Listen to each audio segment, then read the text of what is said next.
அனைவருக்கும் வணக்கம்.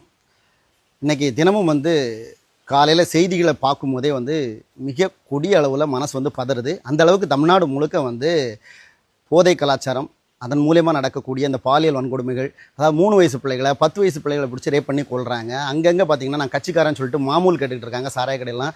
இதெல்லாம் பார்க்கும்போது இவங்கெல்லாம் உண்மையிலே மனுஷங்க தானா அப்படிங்கிற ஒரு சந்தேகம் நமக்கு இயல்பாகவே எழுது. அவங்க உண்மையிலே மனுஷங்க கிடையாது, மனுஷ ரூபத்தில் இருக்கக்கூடிய மிருகங்கள். இந்த மிருகங்களாக இவங்க மனுஷங்கள் மாறினதுக்கு காரணம் பார்த்திங்கன்னா இந்த போதைப் பொருட்கள் தான். இப்போ உண்மையிலேயே இந்த ஆட்சி மாறினால போதை குறைஞ்சிருக்கா, போதையில்லா தமிழகமாக உருவாகியிருக்கா அப்படின்னு பார்த்திங்கன்னா நிச்சயமாக இல்லை. அதற்கு சாட்சி இன்றைக்கி இந்த தவக கட்சியோட ஆட்சி தான். அப்போ உண்மையிலேயே ஒரு போதையில்லா தமிழகத்தை உருவாக்குறதுக்கு வெறும் ஆட்சி மாற்றம் மட்டும் போதுமா அப்படின்னு பார்த்திங்கன்னா கிடையவே கிடையாது. அந்த ஆட்சி யார் கையில் இருக்குது அப்படிங்கிறது தான் மிக முக்கியம். உண்மையிலேயே அந்த போதையில்லா ஒரு தமிழகத்தை, போதையில்லாத ஒரு சமூகத்தை உருவாக்கணுங்கிற ஒரு எண்ணம் இருக்கக்கூடிய ஒரு அரசியல்வாதி கையில் ஆட்சி போயிருக்கணும்.